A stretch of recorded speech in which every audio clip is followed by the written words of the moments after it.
அவர் எங்களுக்கு கொடுத்த வாக்குத்தத்தங்கள் ஒவ்வொன்றையும் நிறைவேற்றுகின்றவர். சிலவேளை அது தாமதிக்கிறது போல இருக்கலாம், ஆனாலும் அதை நிறைவேற்றுகிற தேவனாக இருக்கின்றார் இல்லையா? ஒரு தகப்பனும் ஒரு பிள்ளையும் மீன் பிடிக்க போனார்களாம். நீங்கள் எத்தனை பேர் இங்கே மீன் பிடிக்க போயிருக்கிறீங்க? எத்தனை பேர் மீனோடு வந்திருக்கிறீங்க? மீன் பிடிக்க போய் அநேகர் மீன் பிடிக்க போகிறதே மீனோட வாரதில்லை. ஏன்னா இந்த தகப்பனும் இந்த பிள்ளையும் அங்கே மீன் பிடிக்க போயிருக்க பொழுது இந்த பிள்ளைக்கும் ஒரு தூண்டிலை கொடுக்கின்றார் தகப்பன். அப்போ இந்த மகன் அந்த தூண்டிலை போட்டுவிட்டு அவனும் காத்திருக்கின்றான். அப்போ இந்த இறையில் இந்த சின்ன மீன்கள் கொத்தும் இல்லையா? மீன் பிடிக்க செல்கிறவர்களுக்கு தெரியும். அப்போ அந்த சின்ன மீன்கள் கொத்தும் பொழுது அந்த இறை ஆடும் பொழுது இவன் என்ன செய்கிறது? உடனே தூண்டில் இழுத்து விடுறது. ஆனால் அதில் ஒரு மீனும் பட்டு இருக்காது. அது சிறிய மீன்கள், இறையை கவ்வி விட்டு செல்லுகிற மீன்களாக இருக்கும். அப்போ ஒவ்வொரு முறையும் இது ஆடும் பொழுது அவன் திரும்ப போடுறதும் எடுக்கிறதும் அப்படியே 2 மணித்தியாலம் 3 மணித்தியாலம் போயிட்டு விட்டது, ஒரு மீனும் பிடிபடவில்லை. ஆனால் இங்கால பார்த்தோன்னா அப்பா மீன் பிடித்து போட்டு கொண்டிருக்கிறார். அப்போ இவன் மிகவும் சோர்ந்து போய் அப்பாட்ட கேட்டாராம், எப்படி அப்பா நீங்கள் மட்டும் மீனை பிடிக்கிறீங்க, எனக்கு மீனே பிடிக்க முடியலை என்று சொல்லி. அப்போ அப்பா சொன்னாராம், மீன் பிடிக்கிறதுக்கு காத்திருக்க வேண்டும். எப்படி மீன் பிடிக்கிறதுக்கு என்ன இருக்கணும்? பொறுமையோடு நாங்கள் சரியான நேரத்துக்கு காத்திருக்க வேண்டும். அந்த சரியான தருணத்திலே சரியாக அந்த மீன் அந்த இறையிலே கொத்தப்படும் பொழுதுதான் நீ தூண்டிலை இழுக்க வேண்டும்.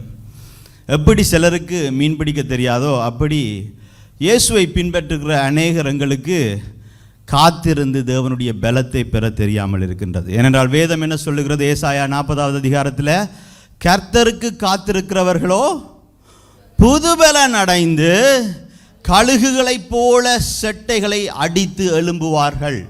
அவர்கள் ஓடினாலும் இளைப்படையார்கள், நடந்தாலும் சோர்ந்து போக மாட்டார்கள். அப்போ புது பலம் எங்களுக்கு தேவை என்று சொன்னால் நாங்கள் என்ன செய்யணும்?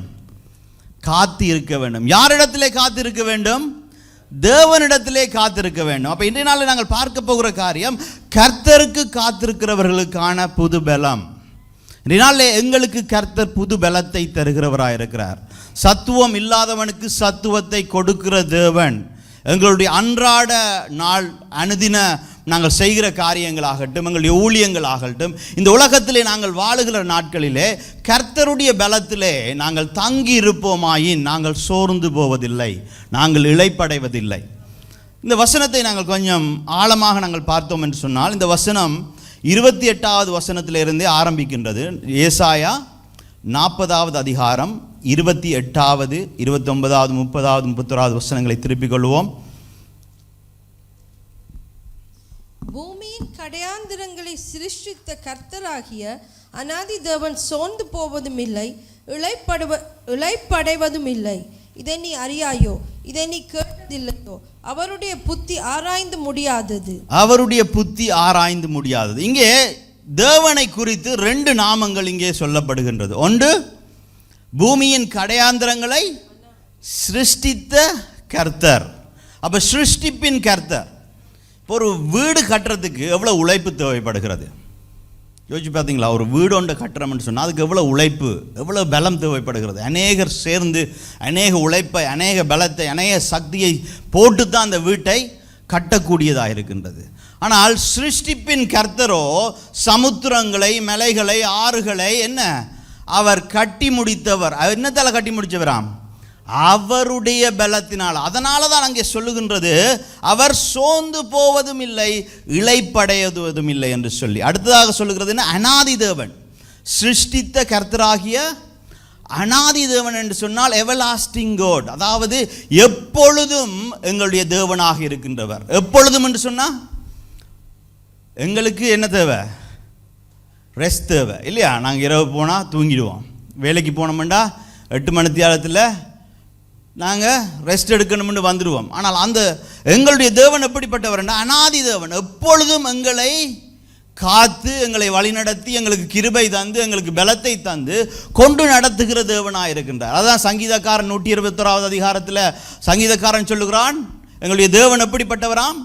இஸ்ரவேலை காக்கின்றவர், உறங்குவதும் இல்லை, தூங்குவதும் இல்லை. எங்களை காக்கிற தேவன், எப்பொழுதும் உறங்காமல் தூங்காமல் எங்களை காக்கிறவர், அவருக்கு சோர்வும் இல்லை, இளைப்பும் இல்லை. இதை நீ அறியாயோ என்று கேட்டுவிட்டு அடுத்த வசனம் என்ன சொல்கிறது என்பதை பார்ப்போம்.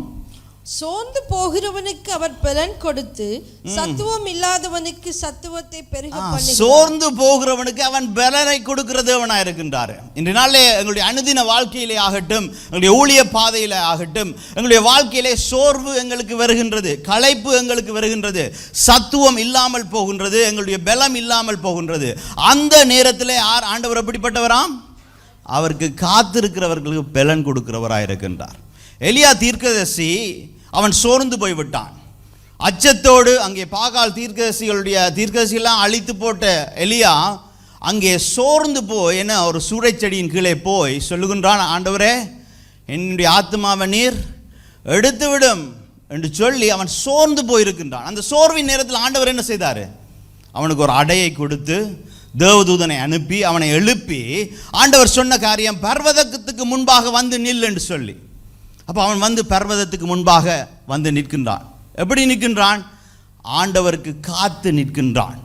அப்பொழுது ஒரு பெருங்காற்று உண்டாகின்றது. அந்த பெருங்காற்றிலே கர்த்தர் இல்லை, அவன் இன்னும் காத்திருக்கின்றான். பெருங்காற்றுக்கு பின்பாக பூமி அதிர்ச்சி ஏற்படுகின்றது. அந்த பூமி அதிர்ச்சியிலேயும் கர்த்தர் இல்லை, அவன் காத்திருக்கின்றான். அந்த பூமி அதிர்ச்சிக்கு பின்பாக அக்கினி உண்டாகின்றது. அந்த அக்கினியிலும் கர்த்தர் இல்லை, அவன் காத்திருக்கின்றான். அந்த அக்கினிக்கு பின்பாக மெல்லிய ஓசை கேட்கின்றது. அந்த மெல்லிய ஓசையிலே கர்த்தர் அவனோடு பேசி அவனை பலப்படுத்தி அவனுக்கு மீண்டுமாக ஊழியம் செய்வதற்கான பலனை கொடுத்து அனுப்பினார். பாருங்க, அப்ப கர்த்தருக்கு காத்திருக்கிறவர்கள் எப்படியாம்? சோர்ந்து போகிறவனுக்கு அவர் பலன் கொடுத்து சத்துவம் இல்லாதவனுக்கு சத்துவத்தை பெருக பண்ணுகிற தேவன் இருக்கின்றார். 30வது வசனம். இளைஞர் இளைப்படைந்து சோர்ந்து போவார்கள். இளைஞர் இளைப்படைந்து சோர்ந்து போவார்கள். வாலிபரும் இடர்படுவார்கள். நாங்கள் யோசிக்கிறது, யார் துடுதுடுப்பா இருக்கிறது? சபையிலேயே யார் துடுதுடுப்பா இருக்கிறது? இங்கே ஏதோ வயது போனாக்கள் தான் துடுதுடுப்பா இருக்கிறாங்க. இங்கே யுத்தெல்லாம் சோர்ந்து போய் இருக்கிற மாதிரி தான் இருக்கு. இளைஞர்களை எதற்கு சொல்லுவார்கள்? வாலிபர்கள் இளைஞர்கள், அவர்கள் பலசாலிகள் இல்லையா? அவர்கள் துடுதுடுப்பானவர்கள், அவர்கள் சத்துவம் உள்ளவர்கள். அப்ப அங்கே சொல்லப்படுகிறது, அவர்களே என்னவாம்? இடறி விழுவார்கள், இளைப்படைந்து சோர்ந்து போவார்கள். ஆனால் கர்த்தருக்கு காத்திருக்கிறவர்களோ புதுபலன் அடைந்து கழுகுகளைப் போல செட்டைகளை அடித்து எழும்புவார்கள்.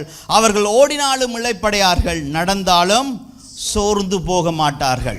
அப்போ இந்த வசனத்தை நாங்கள் மீண்டும் வாசித்தோம் என்று சொன்னால், இந்த வசனத்தில் இந்த புதுபலன், ஆண்டவர் கொடுக்கிற புதுபலன் 3 காரியங்களை எங்களுடைய வாழ்க்கையிலே செய்கின்றது. இந்த புதுபலன் என்னத்துக்காக கொடுக்கப்படுகிறது? ஒன்று, கழுகுகளைப் போல செட்டைகளை அடித்து எழும்புவதற்காக, பறப்பதற்காக கொடுக்கப்படுகின்றது. 2வது, அது கொடுக்கப்படுகிறது ஓடுவதற்காக கொடுக்கப்படுகின்றது. ஓடினாலும் இளைப்படையார்கள் என்று சொல்லப்படுகிறது.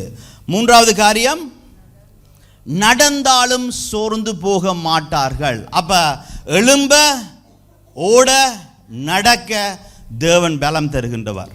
அங்கே எதற்கு ஆண்டவர் பலம் தருகிறவர்? எப்ப பலம் தருகிறவர்? நாங்கள் அவருக்கு காத்திருக்கும் போல, அவருடைய சரியான நேரத்துக்கு, அவருடைய பிரசன்னத்திலே அவருடைய வார்த்தை நிறைவேறுவதற்கு நாங்கள் காத்திருக்கும் பொழுது, அந்தரப்பட்டு பதட்டப்பட்டு காத்திருப்பதல்ல காத்திருப்பு, அவருடைய பிரசன்னத்திலே நாங்கள் காத்திருக்கும் பொழுது அந்த காத்திருப்பிலே எங்களுக்கு பலத்தை தருகிறவர். ஒரு பேச்சுலர் வந்து இருந்தாராம். இந்த பேச்சுலர் இந்த டூங்காவில் இருந்தவர். யாருண்டு பேருந்து சொல்கிறேன் நான் உங்களுக்கு. அவர் வந்து மைக்ரோவேவில் தான் எல்லா சாப்பாடும் சாப்பிட்றது. கடைக்கு போகிறது, சாப்பாடை வேண்டுறது, ஹீட் பண்ணுறது, சாப்பிட்றது. முட்டை வேணுமா, முட்டையையும் மைக்ரோவேவ்லேயே வச்சு அவிச்சிடுவார்.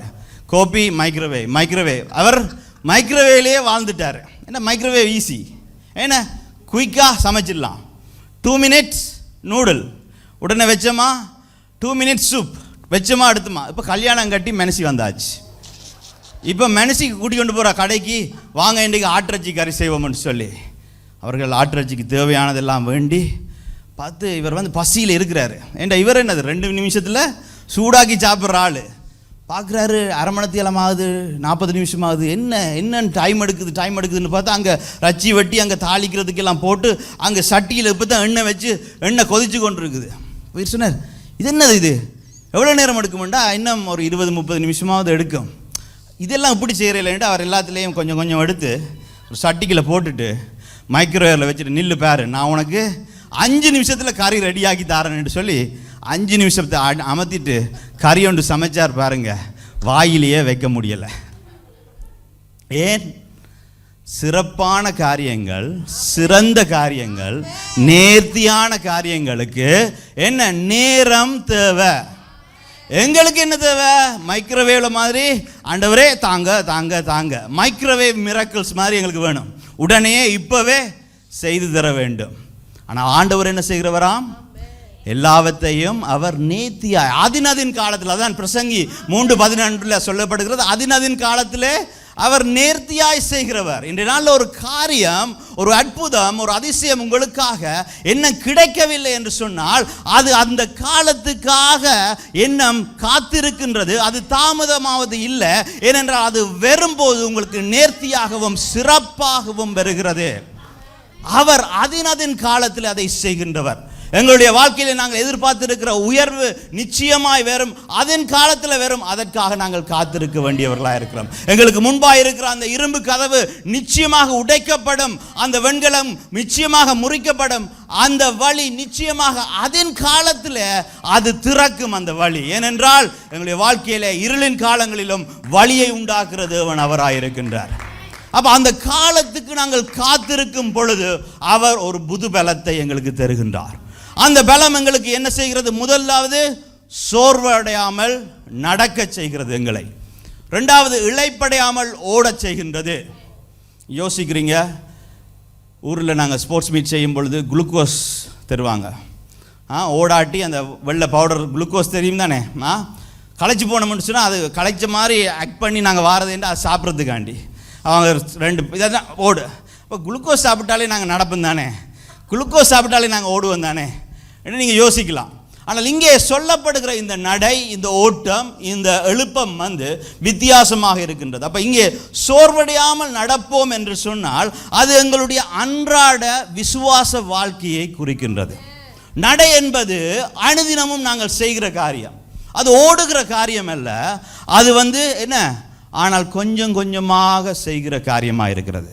இப்போ நாங்கள் 30 நிமிடம் வேகமாக ஓடக்கூடும். யாராவது ஓடுறவர்கள் இருக்கிறீங்களா? 30 நிமிடம் 10 நிமிஷத்துக்கே மூச்சு தள்ளுது இல்லையா? ஆனால் 10 நிமிஷத்துக்கு மூச்சு தள்ளுது ஓடுறதுக்கு. ஆனால் 1 மணித்தியாலம் 1.5 மணித்தியாலம் நடக்க முடியும் இல்லையா? நிதானமாக நாங்கள் நடக்கக்கூடுமாக இருக்கின்றது. அந்த நிதானமான நடை, 1.5 மணித்தியாலம் நடக்கிற நடை, இந்த 10 நிமிட ஓட்டத்தை விட அதிக பலம் எங்களுக்கு தேவைப்படுகிறது. அப்போ எங்களுடைய விசுவாச வாழ்க்கை, அன்றாடம் நாங்கள் வாழுகிற என்ற விசுவாச வாழ்க்கைக்கு அதிக பலம் தேவைப்படுகின்றது. அந்த பலம் எங்கேருந்து நாங்கள் எடுக்கணும்? தேவனிடத்திலே காத்திருந்து எடுக்க வேண்டியவர்களாக இருக்கின்றோம். எங்களுடைய அனுதினம் என்ன செய்யறோம்? நாங்கள் அனுதினம் முடிவுகளை எடுக்கின்றோம். அனுதினம் மனைவி அன்பு செய்யணும், அனுதினம் பிள்ளைகளை கொஞ்சணும், அனுதினம் வேலைக்கு போகணும், அனுதினம் செய்கிற காரியங்கள் நாங்கள் இருக்கின்றது எங்களுடைய வாழ்க்கையில். அனுதினமும் நன்மை செய்ய வேண்டும், அனுதினமும் தீமையை வெறுக்க வேண்டும், அனுதினமும் பரிசுத்த நடை நடக்க வேண்டும்.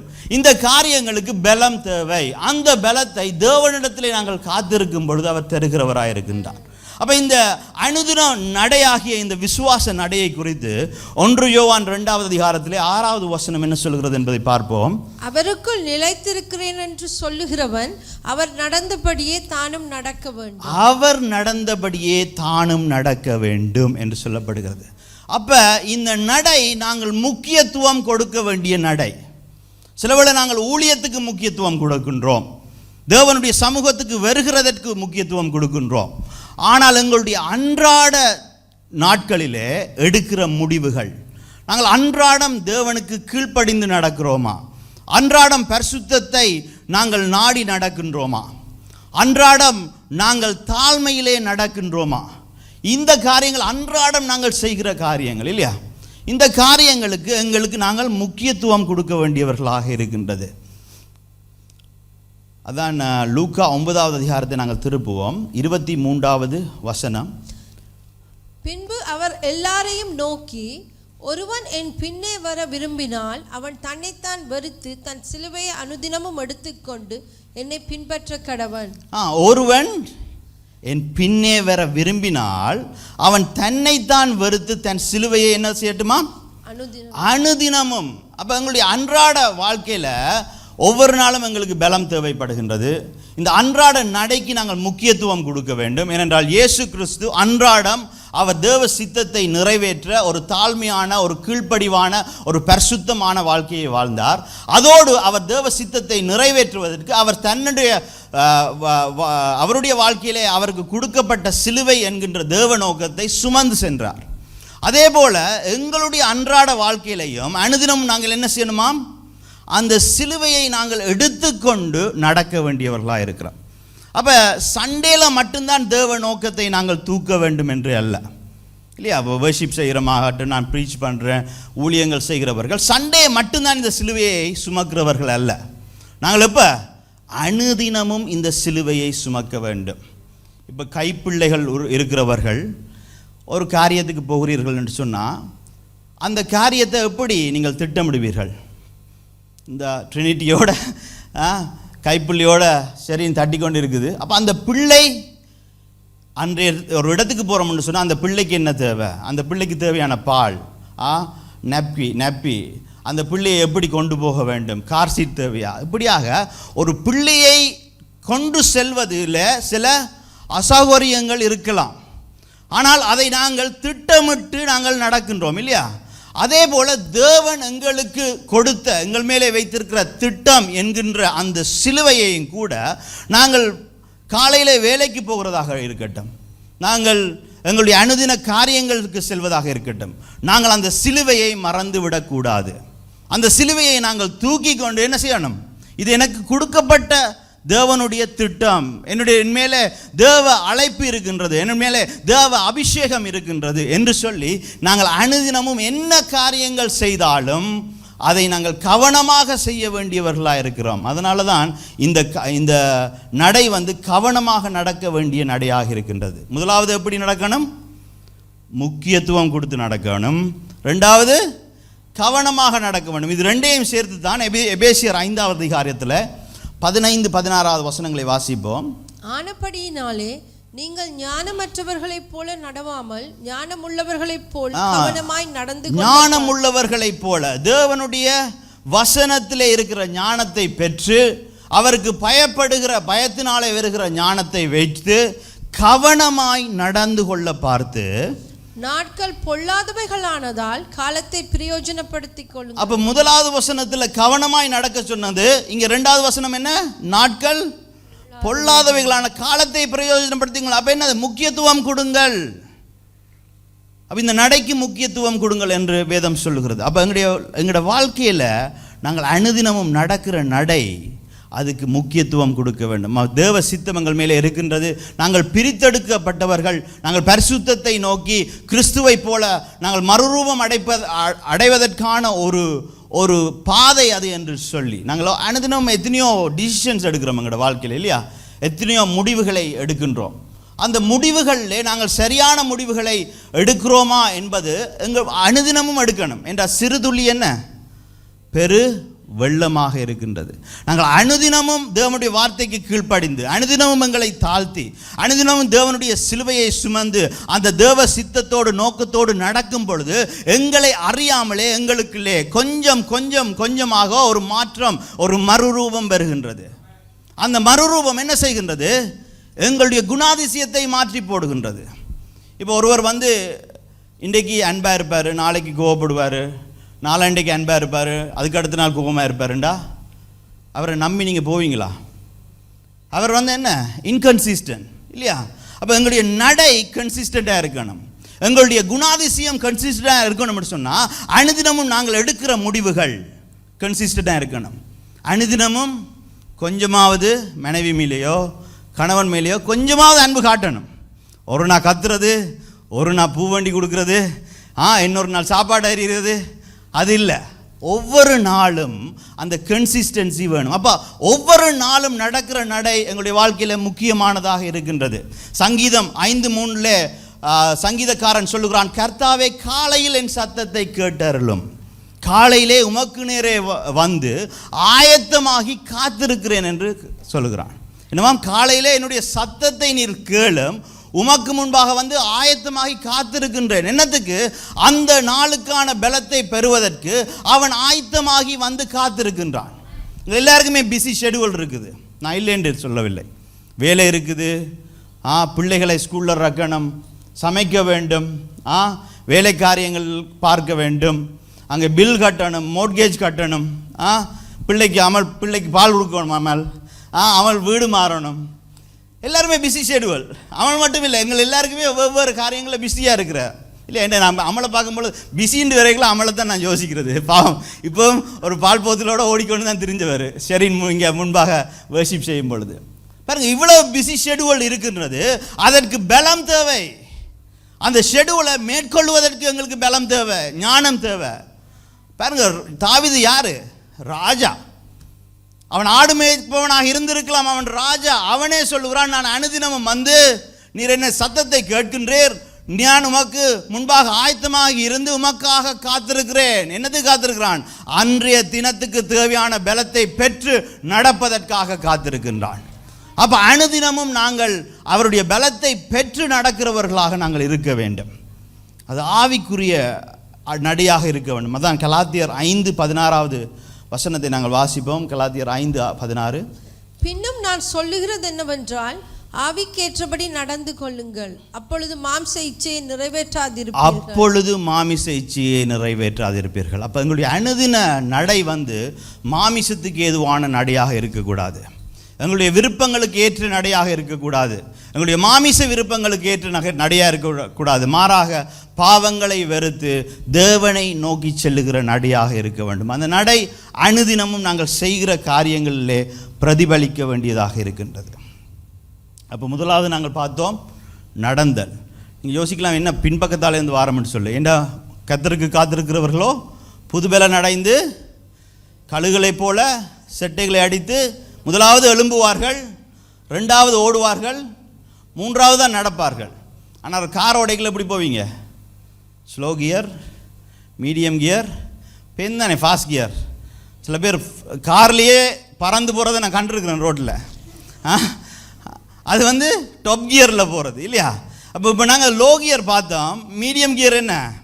இளைப்படையாமல் ஓடுகின்றது. அப்போ இந்த இளைப்படையாமல் ஓடுகிறது, ஓட்டம் என்கின்றது வேதத்தை பொறுத்தவரை ஓட்டம் என்பது தேவ நோக்கத்தை பின்பற்றுவது தான் ஓட்டமாக இருக்கின்றது. எங்களுடைய வாழ்க்கையில் நாங்கள் தேவனுடைய சித்தத்தை செய்து முடிக்கிறதை அங்கே பவுல் அநேக இடத்திலே ஓட்டத்தோடு அங்கே அவர் கம்பேர் பண்ணுறதை நாங்கள் பார்க்கின்றோம்.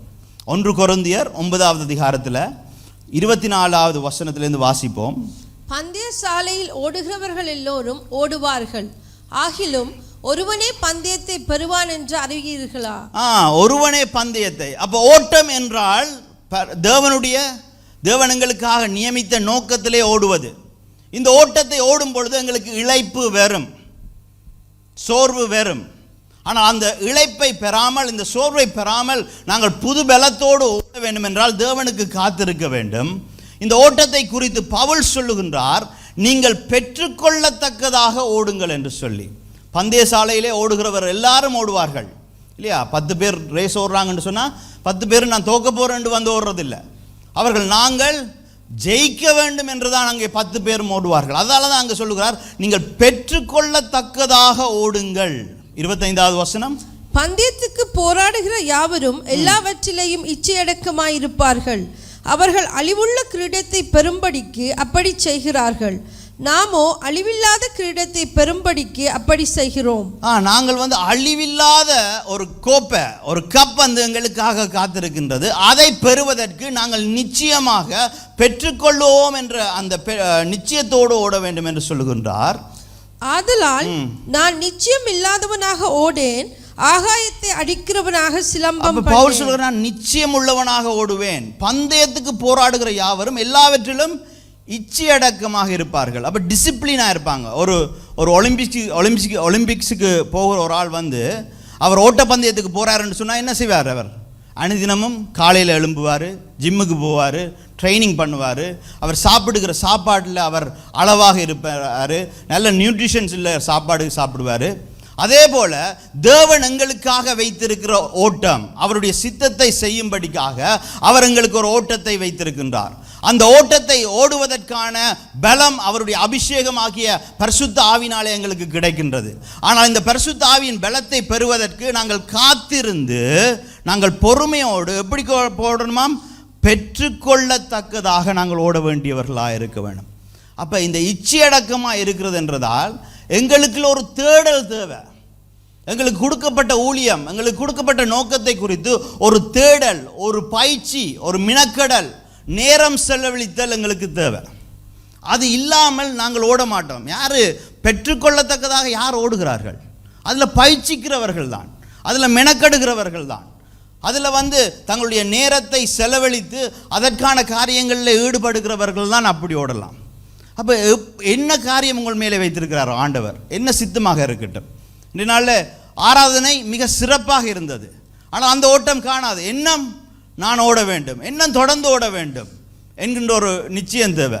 நேற்று சாட்டர்டே எங்களுடைய வேர்ஷிப் டீமில் புதிதாக ஒரு காரியத்தை ஆரம்பித்திருந்தார்கள். எத்தனை பேருக்கு தெரியும்? வேர்ஷிப் டீமில் இருக்கிறவங்க கை வைத்துங்க பார்ப்போம் யார் யாரெல்லாம் இருக்கிறீங்கன்ட்டு. ஓகே, என்னது வோக்கல் ட்ரைனிங் ஸ்டார்ட் பண்ணினாங்க. இப்போ வோக்கல் ட்ரைனிங்கில் நான் நினைக்கிறேன் கை தூக்கினால 60 பேர் வரையில. ஏன்னா உங்களுக்கு வோக்கல் ட்ரைனிங் தேவையில்லை. ஏன் தேவையில்லை? நாங்கள் தானே ஏற்கனவே வோக்கல் ட்ரைனிங் பெற்றுட்டோம், நாங்கள் அடைஞ்சிட்டோம். அதான் பிலிப்பியர் 3ஆம் அதிகாரத்தில் 13வது வசனம் சொல்லுகிறது, வாசிப்போம். சகோதரரே, அதை பிடித்து கொண்டேன் என்று நான் எண்ணுகிறதில்லை. எதையும் பவுல் சொல்லுகிறாரு, எதையும் நான் பிடித்து கொண்டேன் என்று எண்ணுகிறதில்லை. அப்ப ஏன் பிடிச்சு கொண்டேன் சொன்னா நின்றுவேன், நான் தொடர்ந்து ஓட வேண்டும். சொல்லுங்க. ஒன்று செய்கிறேன், பின்னானவைகளை மறந்து முன்னானவைகளை நாடி கிறிஸ்து இயேசுவுக்குள் தேவன் அழைத்த பரம அழைப்பின் பந்தய பொருளுக்காக இலக்கை நோக்கி தொடர்கிறேன். முதலாவது பெற்றுக்கொள்ளத்தக்கதாக ஓட வேண்டும். இரண்டாவது விடாமல் தொடரும் ஓட்டமாக எங்களுடைய ஓட்டம் இருக்க வேண்டும். வர்ஷிப் டீமுக்கு நான் மீண்டும் உங்களுக்கு வலியுறுத்துகிறேன், இந்த காரியங்களெல்லாம் நாங்கள் செய்கிறதற்கு காரணம் நாங்கள் தேங்கிவிடக்கூடாது, நாங்கள் அடைந்து விட்டோம் என்று தங்கிவிடக்கூடாது. நாங்கள் முன்னானவைகளை நோக்கி இன்னும் சிறப்பாக, இன்னும் மேன்மையாக தேவனுக்கு ஊழியம் செய்ய வேண்டும் என்று. இது வர்ஷிப் டீமுக்கு மட்டுமல்ல, எனக்கும் மற்ற ஊழியக்காரர்களுக்கும் கூட இது பொருந்தும். நாங்கள் தொடர்ந்து ஓட வேண்டிய ஆட்களாக இருக்கின்றோம். பாருங்கள், இந்த வசனம் ஃப்ரைடே ஃபாஸ்டிங் ப்ரேயரில் தான் ஆண்டவர் எனக்கு தந்திருந்தார். தேர்ஸ்டே இரவு எங்களுடைய கட்டிடம், சபை கட்டிடத்துக்காக இன்னொரு கதவை ஒரு ஆப்பர்ச்சுனிட்டி வந்திருந்தது. இப்போ இந்த ஆப்பர்ச்சுனிட்டி எல்லாம் பார்த்து அதில் இருக்கிற எதிர்ப்புகள் எல்லாம் பார்த்து தேர்ஸ்டே இரவு முழுக்க ஸ்ட்ரெஸ்ஸில் நித்திரையும் கொள்ள இல்லைண்ணா. இப்போ காலையில் என்ன செய்யலாம்னு இருக்கும் பொழுது, ஆண்டவருடைய சமூகத்தில் இருக்கும் பொழுது தான் ஆண்டவர் சொன்னார், ஏன்னா கர்த்தருக்கு காத்திருக்கிறவர்களுக்கோ புது பலன் தருவார் என்று சொல்லிட்டு அவர் பேசின காரியங்களை தான் இன்றைய நாள் உங்களோடு பேசி கொண்டிருக்கின்றேன்.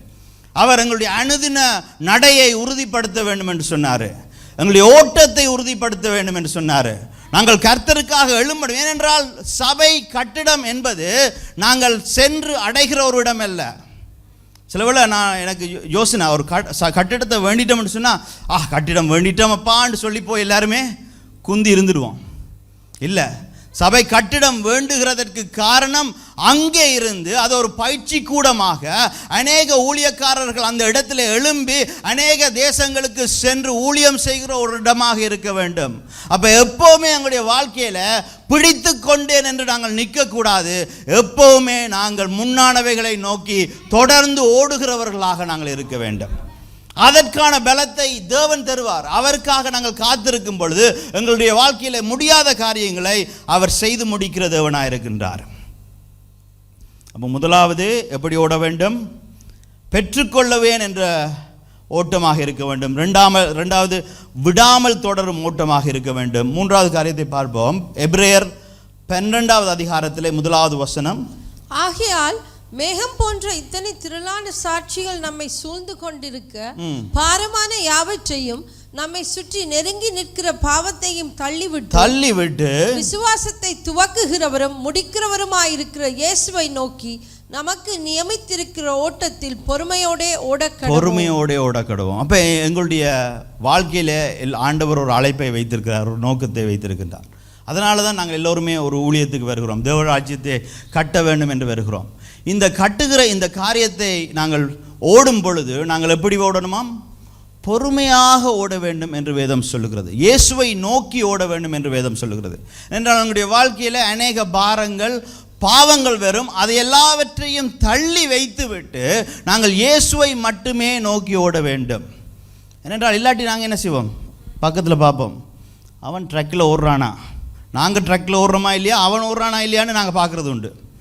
நான் ஓட்டத்தை சொல்லலை, எதை சொல்கிறேன்னு தெரியும் தானே. இப்போ நாங்கள் ஓடுற ஓட்டத்தில் அங்கே 10 பேர் ஓடி வருகின்றார்கள் எங்களோடு கூட.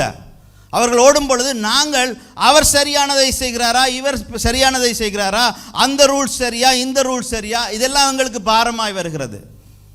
அவர் என்னை தள்ளி விட்டு விட்டார், அவர் என்னை இடித்து விட்டார் என்று சொல்லி இந்த காரியங்கள் எல்லாம் எங்களுக்கு பாரமாக இருக்கின்றது. அப்போ நாங்கள் என்ன செய்யட்டோம்? இந்த ஓட்டத்தில் இயேசுவை மட்டுமே நோக்கி பார்க்கட்டோம். இந்த ரூல்ஸ் பார்க்குறது எங்களுக்கு வேலை இல்லை. யார் என்ன செய்தாலும் நான் இயேசுவை பார்த்து எனக்கு கொடுக்கப்பட்ட ட்ராக்கில் என்னுடைய ஓட்டத்தை நான் ஓடிக்கொண்டே இருப்பேன். என்ன ரூல்ஸை பார்க்குறதுக்கு அம்பேர் இருக்கிறாரு, இந்த ரூல்ஸை பார்க்குறதுக்கு தேவன் இருக்கின்றார். பொறுமையோடு ஓடக்கடவோம் என்று வேதம் சொல்கிறது. ஏனென்றால் ஊழியத்திலே தேவன் எங்களுக்கு கொடுத்த அழைப்பிலே பொறுமை மிக முக்கியமான காரியமாக இருக்கட்டும். இது சீக்கிரத்திலே போய் பெற்றுக்கொள்ளுகிற பந்தய பொருள் அல்ல. எங்களுடைய வாழ்நாள் முடியும் பொழுது நான் ஒரு நல்ல ஓட்டத்தை ஓடினேன் என்று சொல்லி பெற்றுக்கொள்ளுகின்ற காரியமாக இருக்கின்றது. நன்மை செய்கிறதிலே சோர்ந்து போகாமல் இருப்போமாக, நாம் தளர்ந்து போகாதிருந்தால் ஏற்ற காலத்திலே அறுப்போம் என்று கலாத்தியர் 6:9 சொல்லுகிறது. இதனாலும் அநேகர் ஊழியம் செய்கிறதில்லை, நன்மை செய்கிறதில்லை. நான் நல்லது தான் செய்ய போனேன், ஆனால் அது எனக்கு எதிராக பேசப்படுகிறது. களைப்படைந்து சோர்வடைந்து இந்த நாளில் இருக்கலாம். ஆனால் ஆண்டவர் இன்றைய நாளில் சொல்லுகிற காரியம், நீங்கள் களைப்படைந்து சோர்வடைந்து பாரமாக இருந்தீங்க, ஆண்டவருடைய சமூகத்துக்கு அவருக்கு முன்பாக காத்திருங்கள், அவர் புதுபலம் தருவார். அந்த புதுபலம் நீங்கள் களைப்படையாமல் ஓட உங்களுக்கு உதவுகிறதாக இருக்கின்றது.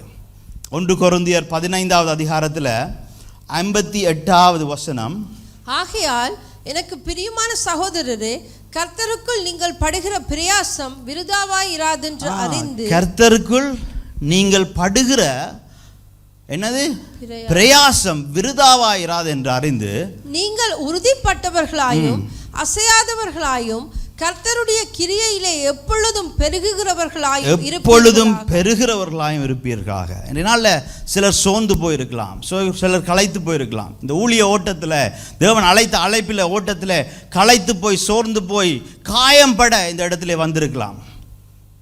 யாருமே என்னை கவனிக்கவில்லை, எந்த உயர்வும் கிடைக்கவில்லை. ஏன் உங்களுடைய பாஸ்டர் கூட நீங்கள் செய்கிற காரியத்தை பார்த்து உங்களை என்கரேஜ் பண்ணியிருக்க மாட்டார். என்னத்தான் சொல்கிறேன். ஆனால் வேதம் என்ன சொல்லுது?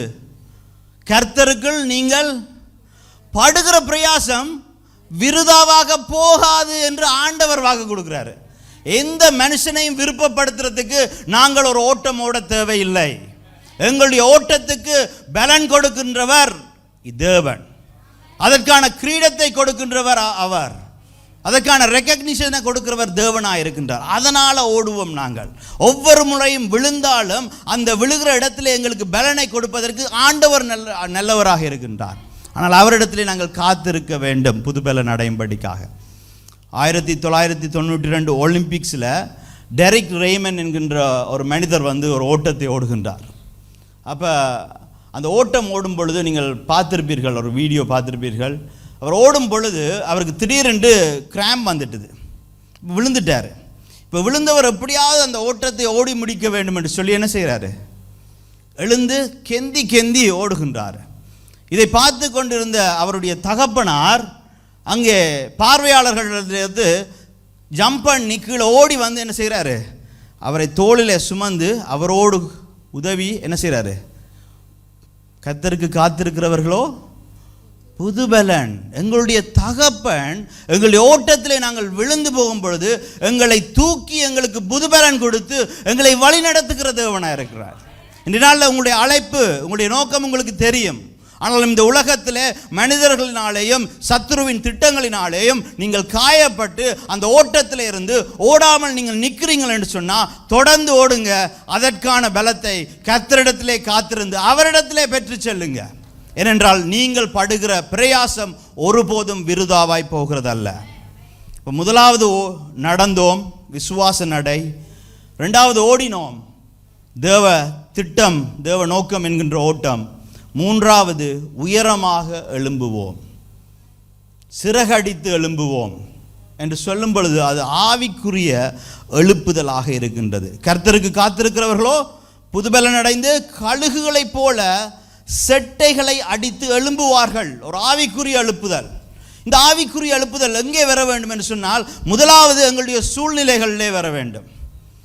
எங்களை போட்டு அமர்த்தி கொண்டிருக்கிற சில சூழ்நிலைகள், சில போராட்டங்கள், சில இடுக்கண்களிலிருந்து நாங்கள் மீண்டு வெளியிலே வராதபடிக்கு அது எங்களை அமர்த்தி கொண்டிருக்கின்றது.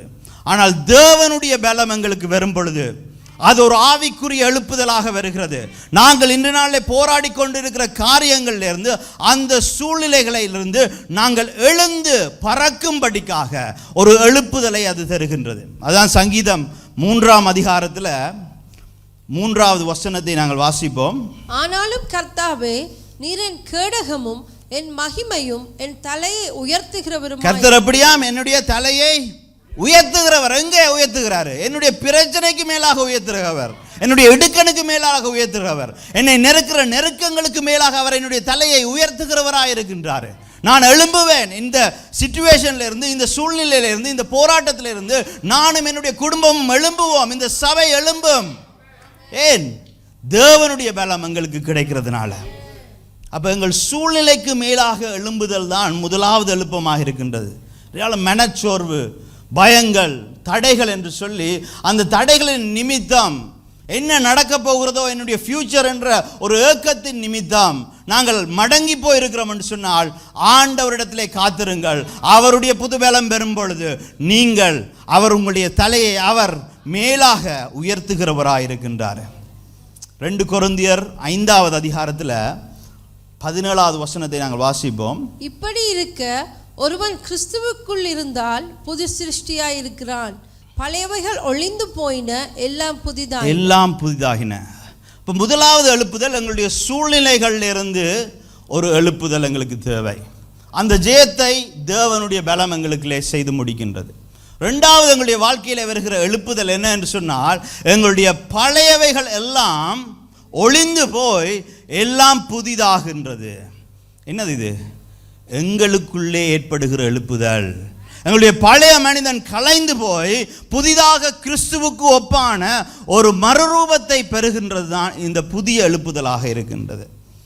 அதான் அங்கே அப்போஸ்தலர் 9வது அதிகாரத்தில் நாங்கள் பார்த்தோம் என்று சொன்னால், இந்த நான் நல்ல ஓட்டத்தை ஓடி முடித்தேன் என்று சொன்ன பவுல் எப்படி இருந்தானா? முதல் சவுல் என்பவன் இன்னும் கர்த்தருடைய சீஷரை பயமுறுத்தி கொலை செய்யும்படி சீரி பிரதான ஆசாரியரிடத்திற்கு போய், இந்த மார்க்கத்தாராகிய புருஷரையாகிலும் ஸ்திரீகளையாகிலும் தான் கண்டுபிடித்தால் அவர்களை கட்டி எருசலேமுக்கு கொண்டு வரும்படி தமஸ்குவில் உள்ள ஜெப ஆலயங்களுக்கு நிருபங்களை கேட்டு வாங்கி. பவுல் எப்படிப்பட்டவனாக இருந்தான்? அவன் கிறிஸ்தவர்களை துன்புறுத்துகிற, கொலை செய்கின்ற, ஸ்தேவான் சாகும் பொழுது கூட பவுல் அங்கே இருந்ததை நாங்கள் காண்கின்றோம். கொலை செய்கின்ற சவுலாக இருந்தவன் அவன் பழையவைகள் எல்லாவற்றையும் விட்டு போட்டு ஒரு புதிய மனுஷனாக அவன் இறப்பதற்கு முன்பாக நான் நல்ல ஓட்டத்தை ஓடி முடித்தேன் என்று சொல்லும் பிரகாரமாக அவன் மாறி இருக்கிறான் என்று சொன்னால், அதற்கு காரணம் அவன் கர்த்தரிடத்திலே காத்திருந்து புதுபலனை அடைந்து அவனுக்குள்ளே ஒரு எழுப்புதல் வந்திருந்தது. அப்போ ரெண்டாவது, எமக்குள்ளே ஒரு எழுப்புதல் வேண்டும். அதான் 2 தீமோத்தேயு 4வது அதிகாரத்தில் அவன் சொல்லுகின்றான், நல்ல போராட்டத்தை போராடினேன், ஓட்டத்தை முடித்தேன், விசுவாசத்தை காத்து கொண்டேன். கொலைகாரனாக இருந்த பவுல் சொல்லுகின்றான், விசுவாசத்தை காத்து கொண்டேன் என்று. அந்த மறுரூபம், அந்த அவனுக்குள்ளே ஏற்பட்ட எழுப்பம் எங்கிருந்து வந்தது? தேவனிடத்திலிருந்து வந்தது. இன்றைய நாளிலும் நாங்கள் இருந்த பிரகாரமாக இருக்க முடியாது. எங்களுடைய பழைய மனுஷனை களைத்து போட்டு நாங்கள் புதிய மனுஷனாக மாற வேண்டியவர்களாக இருக்கின்றோம். பரிசுத்தத்தை நோக்கி நடக்க வேண்டியவர்களாக இருக்கின்றோம். 8வது வசனத்தை வாசிங்க. இது முதல் நீதியின் கிரீடம் எனக்காக வைக்கப்பட்டிருக்கிறது.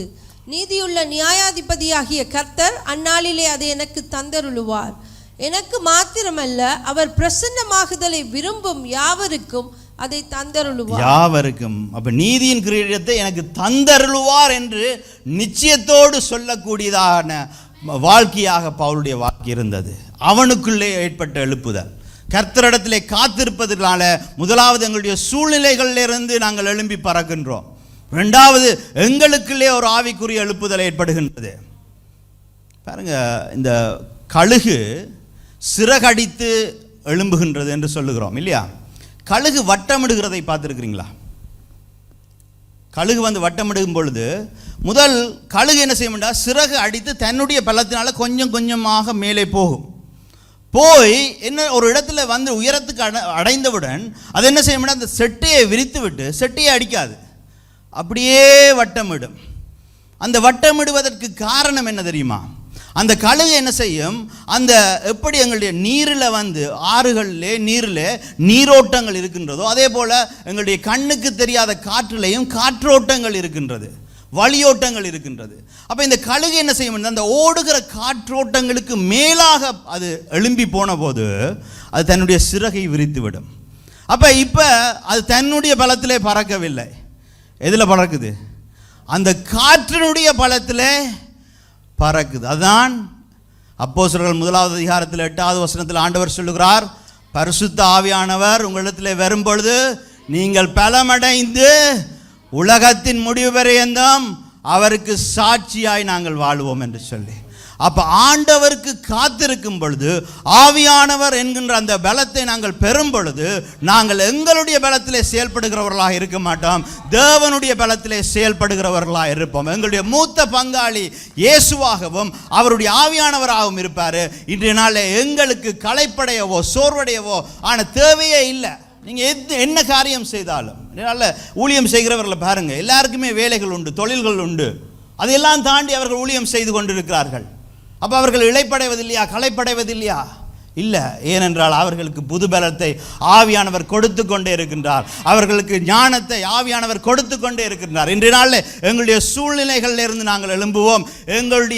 எங்களுக்குள்ளே ஒரு ஆவிக்குரிய எழுப்புதல் வரும். 3வது காரியம், அந்த பரிசுத்த ஆவியானவர் எங்களுக்குள்ளே வரும் பொழுது நாங்கள் பலமடைந்து உலகத்தின் முடிவு பரியந்தம் நாங்கள் சாட்சிகளாக இருப்போம். அங்கே பேதுரு ஆவியானவரினாலே நிரப்பப்பட்டு பிரசங்கித்த போது 3000 பேர்கள் அங்கே ரட்சிக்கப்பட்டார்கள். 3வது, தேச ஒரு எழுப்புதலை ஆண்டவர் கொண்டு வருவார். கடைசியாய் பார்த்து முடித்துக் கொள்வோம். அப்போஸ்தலர் 2வது அதிகாரத்தில் 1வது வசனத்திலிருந்து 4வது வசனம்.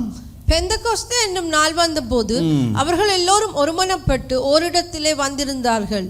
அப்பொழுது பலத்த காற்று அடிக்கிற முழக்கம் போல வானத்திலிருந்து சடிதியாய் ஒரு முழக்கம் உண்டாகி அவர்கள் உட்கார்ந்திருந்த வீடு முழுவதையும் நிரப்பிற்று.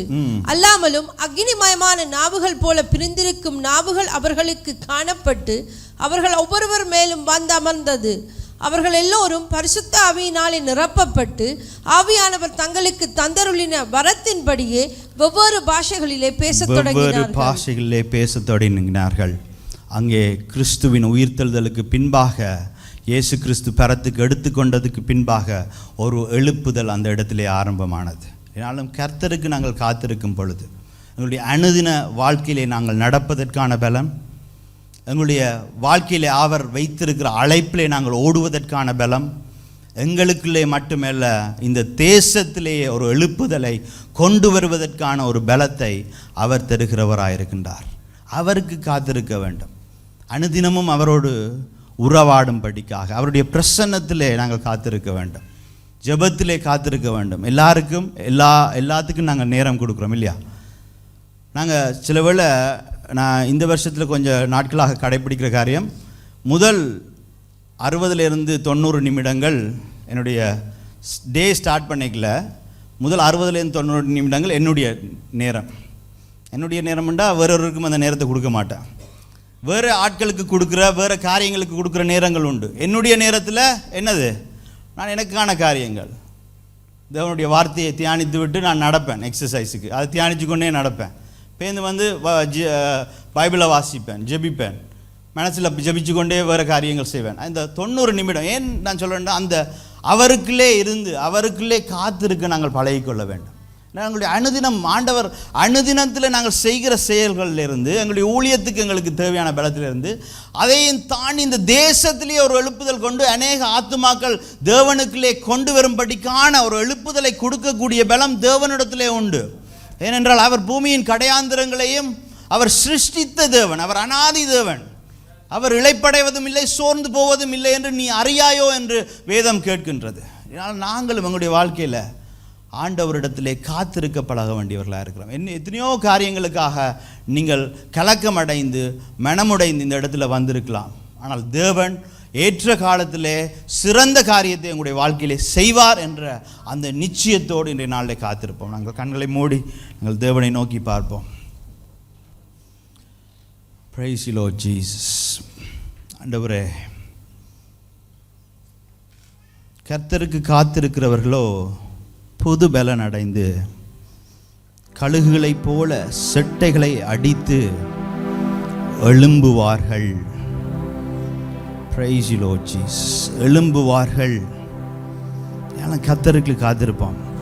அப்போஸ்தலர் 2ஆம் அதிகாரத்தில் சொல்லுகிறது, அவர்கள் ஒருமனப்பட்டு அவர்கள் சபையாக தேவனுக்கு காத்திருந்த பொழுது ஒரு பெருங்காற்றின் சத்தம், அங்கே பரிசுத்த ஆவியின் என்ற பலத்தினாலே அவர்கள் நிரப்பப்பட்டார்கள். ஒரு எழுப்புதல் வந்தது. அவர்கள் பயந்து போய் வீட்டுக்குள்ளே மூடி இருந்த சீஷர்கள் இப்பொழுது உலகம் எங்கும் சென்று கிறிஸ்துவை பிரசங்கிக்க தொடங்கினார்கள். அனுதினமும் சபையிலே ஜனங்கள் சேர்த்து கொள்ளப்பட்டார்கள். இதனால் எங்களுடைய சூழ்நிலை என்ன சூழ்நிலையில் இந்த இடத்துல நீங்கள் கடந்து வந்திருக்கிறீங்களோ அது ஆண்டவருக்கு தெரியும். ஆண்டவர் சொல்லுகிற காரியம், அவருக்கு காத்திருக்கும் பொழுது, அவருடைய பலம் உங்களுக்கு கிடைக்கும் பொழுது அந்த சூழ்நிலைக்கு மேலாக நீங்கள் எழும்புவீர்கள். அந்த சூழ்நிலையை நீங்கள் ஜெயம் கொள்ளுவீர்கள். இதனால் உங்களுக்குள்ளே இருக்கிற அந்த பழைய மனுஷனை வீழ்த்தி நீங்கள் ஜெயம் கொள்ளுவீங்க. எல்லாவற்றுக்கும் மேலாக இந்த தேசத்திலே ஒரு எழுப்புதலை கொண்டு வருகிற பாத்திரமாக ஆண்டவர் உங்களை எழுப்புவார். மீன் பிடிக்கிற பேதுருவை பிஷப் பேதுருவாக மாற்றிய தேவன், கொலைகாரனும் கிறிஸ்தவர்களை நிந்திக்கிற சவுலை பவுல் என்கின்ற அப்போஸ்தலராக மாற்றிய தேவன், இதனால எங்களையும் என்னையும் உங்களையும் எழுப்புவார், எழும்பச் செய்வார். எங்களுடைய சூழ்நிலைகளை தாண்டி எழும்பச் செய்வார். எங்களுடைய ஊழியத்திலே, எங்களுடைய விசுவாச ஓட்டத்திலே நாங்கள் வந்து நிற்கின்ற முட்டுச்சந்திகள் திறக்கப்படும், வழிகளை உண்டாக்குவார். நம்முடைய வாழ்க்கையில் எவ்வளவு இருளான சூழ்நிலையில் நாங்கள் இருந்தாலும் அந்த இருளான சூழ்நிலையிலே வெளிச்சத்தை கொண்டு வந்து அவர் வாசல்களை திறந்து செவ்வையான வழிகளிலே எங்களை நடத்தி செல்வார். கர்த்தருக்கு காத்திருக்கிறவர்கள் எழும்புவார்கள், ஓடுவார்கள், நடப்பார்கள். அவர்கள் சோர்ந்து போவதில்லை, அவர்கள் களைப்படுவதில்லை. அந்த பலம் இன்றைய நாளில் எங்கள் மேலே வரட்டும். எல்லாரும் எழுந்திருந்து கரங்களை உயர்த்தி ஆண்டவரிடத்தில் கேட்போமா, ஒரு மனப்பட்டு காத்திருப்போமா, ஒரு முடிவு எடுப்போமா இன்றைய நாள். ஆண்டவரே, நான் காத்திருப்பேன், உம்முடைய பலத்துக்காய் காத்திருப்பேன், உம்முடைய பிரசன்னத்துக்குள்ளே நான் காத்திருப்பேன் அப்பா, அனுதினமும் காத்திருப்பேன். ஒரு 7 நாள் இதை நீங்க செய்து பாருங்க. உங்களோட வாழ்க்கையில, உங்களோட பிஸி ஷெட்யூல்ல 7 நாள் செய்து பாருங்க.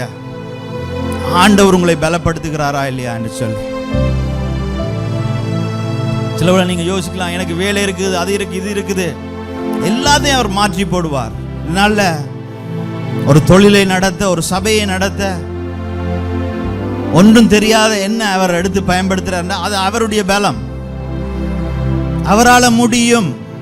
நாங்கள் காத்திருக்கும் பொழுது புது பலத்தை அவர் தருவார். இதனால் ஒரு முடிவை நாங்கள் எடுத்துக்கொள்வோம். ஆண்டவரே, நான் காத்திருப்பேன், அனுதினமும் உமக்கு காத்திருப்பேன். என்னுடைய விசுவாச நடையிலே இனி ஒரு மாற்றம் இருக்கும். சிறு துளி பெருவெள்ளம். ஒவ்வொரு நாளும் சரியான முடிவை எடுப்பேன். ஒவ்வொரு நாளும் பாவத்தை தள்ளிவிட்டு ஓடுவேன். ஒவ்வொரு நாளும் தீமையை வெறுத்து ஓடுவேன். ஒவ்வொரு நாளும் நன்மை செய்கிறவனாக ஓடுவேன். ஒவ்வொரு நாளும் அன்பு செய்ய முடியாத சூழ்நிலையிலும் அன்பு செலுத்துவேன் அப்பா. ஒவ்வொரு நாளும் நம்பிக்கையற்ற சூழ்நிலையிலும் தேவன் மேலே நான் நம்பிக்கை வைத்து விசுவாச நடையை நடப்பேன் என்று ஒப்புக்கொடுங்க. ஒவ்வொரு நாளும் செய்கிற மாற்றம், இந்த ஒவ்வொரு நாளும் நாங்கள் தேவனிடத்தில் இருக்கிற பலம், அந்த சிறு துளி பெருவெள்ளமாக மாறும். தேசத்திலே ஆண்டவர் எங்களை கொண்டு ஒரு அற்புதத்தை செய்வார். அவர்கள் எல்லோரும் ஒருமனப்பட்டு ஓரிடத்தில் வந்திருந்தார்கள். அப்பொழுது பலத்த காற்று அடிக்கிற முழக்கம் போல வானத்தில் சடுதியாய் ஒரு முழக்கம் உண்டாகி அவர்கள் உட்கார்ந்திருந்த வீடு முழுவதையும் நிரப்பிற்று. ஆவியானவர் நிரப்பினார். இந்த சபையை நிரப்பிக் கொண்டிருக்கின்றார். அவர் எங்கள் மத்தியிலே உலாவிக் கொண்டிருக்கின்றார். அவருடைய வஸ்திர தொங்கல், அவருடைய மகிமை என்கின்ற புகை இந்த இடத்தை சூழ்ந்து கொண்டிருக்கின்றது. அவர்கள் எல்லோரும் ஒருவனும் விடுபடவில்லை. அவர்கள் எல்லோரும், இந்த இடத்துல இருக்கிற ஒருவனும் விடுபடுவது இல்லை. பரிசுத்த ஆவியானவர் அவர்கள் எல்லோரையும் நிரப்பி ஒரு சீதலரமரா வெவ்வேறு பாஷைகளில் பேச தொடங்கினார்கள்.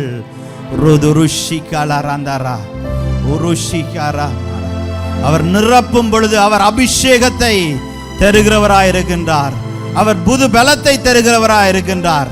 அவர் புது எண்ணெயினாலே எங்களை அபிஷேகிக்கிறவராயிருக்கின்றார்.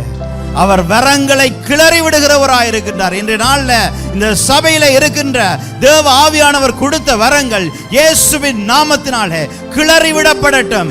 ஒப்பு கொடுத்த ஜனங்களுக்குள்ள ஒரு புது பலம் இயேசுவின் நாமத்தினாலே. ரிஷிதாராபாலரந்துரு உலுரு ஷிகரபரந்துருலுரு உலுரு ஷிதாராபரந்திரா கிலரதரந்துரு இலுருதுரு ஷிதரமரதரா இலுரு ஷிதுலுருந்தராக்கிர பரதரு இருஷிதா ரபரந்திரா கிலரபரந்தரு உலுரு ஷிதுருலுருதுரு.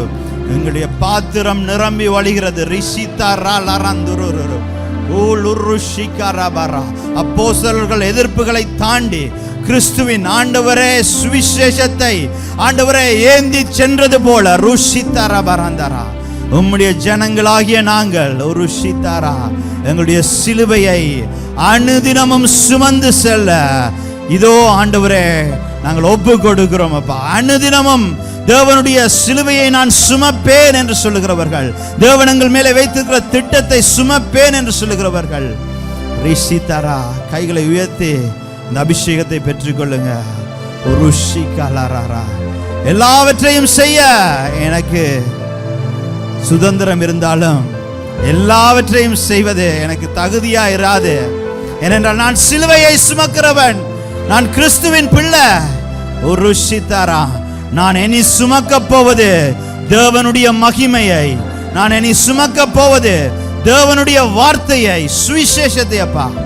ஒரு ருஷிதாலரந்துரு உம்முடைய அபிஷேகம் ஆண்டவரே இந்த நாளும் ஒப்பு கொடுத்த பிள்ளைகள் மேலே வந்து இறங்குவதாக. கர்த்தர் அபிஷேகம் செய்து புது பலனை தந்து எங்களை நடத்துவீராக. நன்றி என்று சொல்லுகிறோம் இயேசுவின் நாமத்தினாலே. ஆமென்.